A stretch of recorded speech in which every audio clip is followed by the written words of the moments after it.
Welcome to episode 101 of the High Volume Hiring Podcast. I am Stephen Rothberg. I'm one of your two co-hosts, and I'm also just watching my other co-host, Jeanette Leeds, do a little dance. Yes. 101 episodes. I promise, Jeanette, I'm not going to sing 101 bottles of beer on the wall.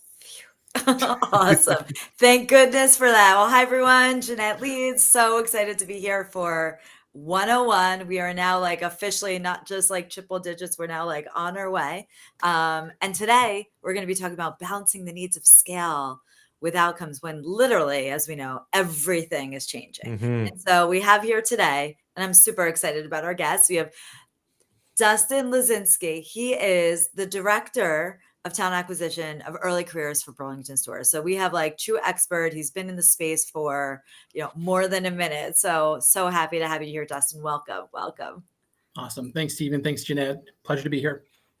Great. Well, I love it. So I think most people, well, maybe not everyone knows Burlington Stores, maybe just quick background, what you do, just quick, bio on that. And then we'll get into talking about change. Yeah, no problem. No problem. So happy to always plug the organization. So Burlington Stores is an off-price retailer. By revenue, we are currently the third largest off-price retailer operating in the U.S. Wow. We've got about, I think now just over 1,200 stores at the time of this recording. Additionally, here north of 10 billion in revenue. So, off price for those that are familiar, it's a space that's really distinguished by the great values that we provide our customers. Name brand prices, really rock bottom prices as well, and it really has been an awesome area to be in. Continued growth, a very exciting space. So, again, happy to be part of the Burlington team and helping us from a talent perspective continue to enable and grow the business via that route. But again, if you haven't heard of us, probably got a store coming near you sometime soon. But check us out if you haven't already. Yeah, and I can say just that I have been buying coats from Burlington since I was a kid. It's still go there. So plug for Burlington. Yeah, actually, I want to piggyback on that if I can. So there's a store about 2 miles away from where I live in Minneapolis, and my earliest memory from running into your stores when I moved here was that it was called Burlington Coat Factory. Correct. Yes. And are there other brands, or are all of the stores Burlington stores? Yeah, so great call out there. So that was our DNA. That's what we were created as. We were initially, a coat offering organization or store. But, really over the past, I would say 12, 15 plus years is really we started to pivot truly into that off-price space. So Burlington is the only banner, is the only brand that we have here today. And again, Burlington Stores, although people still affectionately will go back to Burlington, Coat Factory here and there. Cool. Well, why don't you give us a sense just to get from a scale standpoint, because obviously with so many stores, how many early career, what's a volume, just given we're the high volume podcast, what sort of volume are you hiring? And then we can get into how you're really starting balancing the needs given the scale. 100%. 100%. So I think, again, traditionally with most retailers, the true volume is coming from that hourly workforce, whether it be individuals into our stores, our distribution centers, et cetera. That is without question the true high volume of our workforce. But certainly as we've continued to add stores and grow as an organization, needs for those corporate positions, have continued to evolve.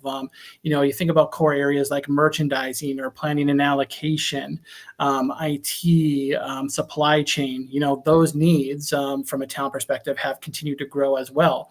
With that then has come the opportunity from the early career perspective. So, we've been growing, I would say, year over year, I would say conservatively as well here. I think that's one thing that I really appreciate is that, we're pretty responsible and we really leaned into the economics with our growth here. So we want to make sure that we're not putting our head above our skis in a lot of cases, as we're growing some of these other talent channels. So from a volume perspective on the early career angle here, it's about 300 or so hires, give or take, in a given year, both comprising interns and then full-time direct hires. What I've been really excited about as well is just kind of the value that we've been getting from our intern program, especially where, again, students coming in, joining us for 10 weeks over the summer, hopefully, really validating their experience, enjoying their time at Burlington, performing. They like us, we like them, get that conversion offer out, and then fill that full-time pipeline, for post-graduation. So again, it's been a journey. I'd say we're continuing to evolve our maturity with that particular channel. But excited to see what we're doing today, but then also where we're going with it. So Dustin, the 300 early career hires, I think what you're saying is that those are like corporate positions, right? And is for Burlington is if somebody comes on, if there's say a student, recent grad, they're looking for a hourly retail position in the stores, does that fall into your early careers area, or is that a separate area? That would be separate. That would be like our hourly high volume. So again, like more localized as well here too with that. So again, they might get a posting feed through, third-party vendor, job site X, what have you here as well. Certainly, our website. And again, that whole process is a bit more optimized for that high volume, seasonal, but then also just kind of regular hourly workforce as well. And by the way, it is okay to name other job sites. We do acknowledge that there are we've heard that there are one or two others. Imagine that, right? And we're all friends. Yes. But I always think like early career is a form of high volume, right? It's because even 300 and the time and effort and early career, like, which I feel like is another word for campus recruiting or whatever, but it's like it's just a very specific track. So it's very unique similarities there. So we were talking a bit in the green room before about like the incredible change that's happened. Not just in just the past 2 years, but even in the past 6 months. Like, what is thinking about all of this change, like what do you think, or what are you seeing as the biggest change? And I'm curious just also like how you're adapting to that. Yeah, I mean, it's a loaded question here. I know it's so unfair. Any TA leader, any industry, any organization, location type of hire, I think is, going through this reflection with their teams and their organizations as well. Because the reality is, certainly we're seeing some amazing advancements with technology. Certainly the external environment and conditions that we're all navigating, there's nuances to every industry and such. And we're reacting, and we're trying to make sure that, we're reacting in a way that's obviously positive for the business, our customers, our clients that we serve, et cetera, et cetera. So bringing it back to like the TA space, what are we seeing? I think it's twofold. I think one, certainly it's the internal piece. How are we evolving, leveraging technology to respond to what the business needs are through the delivery of what our teams provide. So, the identification, the engagement, the selection and assessment of talent into the organization. So again, the process of apply, phone screen, maybe a few set of interviews, like there is so many varietals and tools and technologies that are helping enable, both an automated, a customized, and a personalized experience, for scale with maybe less of that traditional manpower that we've needed in the past. So I think that's one aspect. But it's not just on, the enterprise side or, the talent identification and receiving side. The candidate behavior and experience is absolutely evolving. So specifically on the early career side, we are seeing much more utilization of technology, whether it be for, helping polish up a resume, application aggregators, interview coaching guides, avatars, if you will, and such. And so that's, I think, is probably the biggest standout. Is traditionally it feels like this technology has usually benefited the organization or the enterprise, but there is much more out there for the candidate to be able to, again, get ready, prepare, and then hopefully, leverage, in a positive manner to put their best self forward for any job opportunity out there. But if everyone is kind of working at these scales here, that creates a lot of noise and potentially a lot of distraction as well. It's so interesting because I think you hit the nail on the head of something that I've been thinking a fair amount about, is that forever there have been technological advantagements that employers have taken advantage of, right? I think mostly good, some bad. Yeah. Candidates are now have that same opportunity. And so forever employers have been like, they should write their resumes better. They should be better prepared, blah, blah, blah, blah, blah. And now they are. And now employers are like, we can't tell the difference. Yeah. So when Burlington is faced with, I got to believe, a lot more applications coming in a lot faster for more or less the same number of roles, and everybody's looking more and more the same, how are you differentiating between Cindy versus John when basically, other than their phone number, they're kind of the same on the surface? It's a great call out. And again, so I think I go back to like access to opportunity. Technology has been great in the sense of, like, I think early careers, the old days, you could only go to a certain amount of schools. You had to go for the info sessions. You had to always be physically present. And there still is a lot of that there. But what about the student that, wants to work for Burlington, wants to become a buyer, but doesn't go to a school necessarily that our limited team has the resourcing and availability to physically go to? So technology has enabled that opportunity for that student. Now, moving forward here to think about, candidate preparation and such, what I'm seeing today, and this is in motion, so I don't have the answer here to it. This is an active problem that we're all working to solve. But, those traditional top of funnel early insight signals, the differentiation, what used to be, is now basically consolidating. Yeah. You used to be able to look like, is the resume well thought out? Is it structured? Is it minus errors? Is there, frankly, differentiation between resumes? I am seeing it real time start to consolidate to that standard format. Everyone's really looking the same here with that. So that's like one example of that top of funnel kind of traditional signal that would give you a little bit of insight to start to differentiate. That is really shifting. And again, I think forcing us to, again, look at, so what can we look at in a fair, equitable way that also still gives us that large scope and access to talent, but then also can allow for consistent evaluation of talent, at that top phase of the funnel as we work down to, those more refined stages with interviews and such. I think those are still kind of the gold standard here. Certainly I think there's a lot of the basics that still remain within there.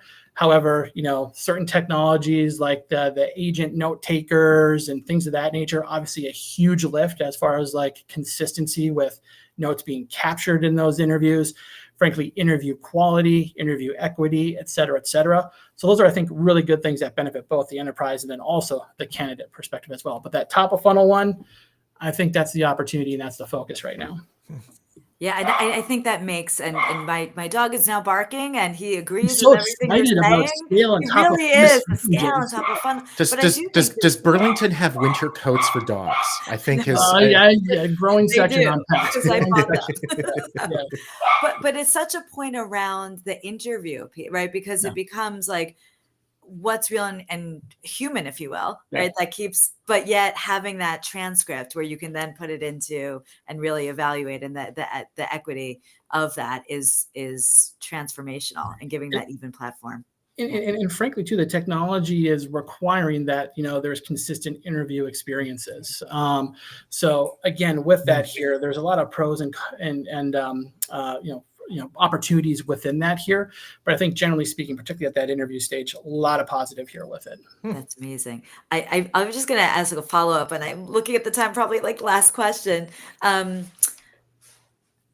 you had any like change management or cultural shifts as you're starting to put in some of these new technologies? Like, again, the interview recordings and the transcript, like how has that gone? Because I've heard mixed from some people as I talk to them in the industry. Yeah.